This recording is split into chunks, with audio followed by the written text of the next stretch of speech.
अगली करारदाद पेश करने के लिए तशरीफ़ लाएंगे जनाब मौलाना सैयद हुसैन अहमद साहब दामत बरकातुहुल आलिया, नाज़िम तालीमात जामिया अशरफुल मदारिस। बिस्मिल्लाहिर्रहमानिर्रहीम।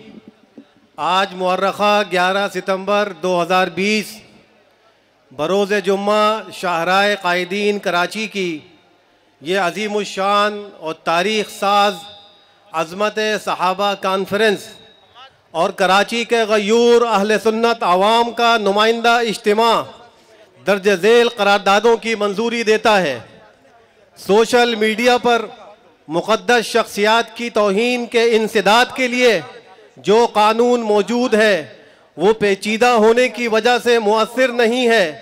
इस कानून की पेचीदगी की वजह से कुछ लोग आए दिन हज़रात सहाबा किराम और खुलफ़ाए राशिदीन रिज़वानुल्लाहि ताला अलैहिम अजमाइन की नऊज़ु बिल्लाह तकफ़ीर जैसी नापाक और इश्तिआल अंगेज़ जसारत करते हैं और आराम से कानून की छलनी से बच निकलते हैं।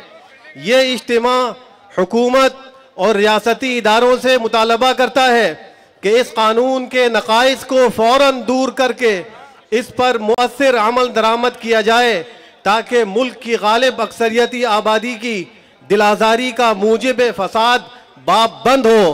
क्या इस करारदाद से आप सब शुरका मुत्तफ़िक़ हैं? अपनी राय के इजहार के लिए हाथ उठाकर इत्तिफाक करें। जज़ाकुमुल्लाहु खैरा।